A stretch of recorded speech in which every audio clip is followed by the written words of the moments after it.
पहिल्यांदाच ऐन उन्हाळ्यात तुळजापूरच्या तुळजाभवानी मंदिरात पाणीच पाणी. राज्याला अवकाळी पावसाने झोडपून काढले आहे.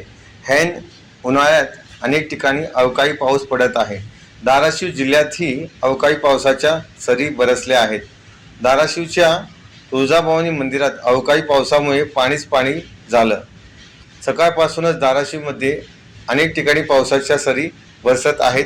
या पावसामुळे तुळजाभवानी मंदिरात देवीच्या दर्शनासाठी आलेल्या भाविकांना देखील फटका बसला आहे. पावसाच्या देवीच्या दर्शनावर देखील परिणाम झाला आहे. मंदिराबरोबर तुळजापूर शहरात देखील हा पाऊस सुरू असून या अवकाळी पावसाने नाल्या गटारी तुंबल्या आहेत. धाराशिव जिल्ह्यात अवकाळी पावसाने पुन्हा हजेरी लावली आहे. उमरगा लोहारा तालुक्यात हा अवकाळी पाऊस पडला असून या पावसाने फळबागा, आंबा, द्राक्ष सह शेतकऱ्यांनी काढून ठेवलेल्या ज्वारीचे देखील मोठे नुकसान झाले आहे.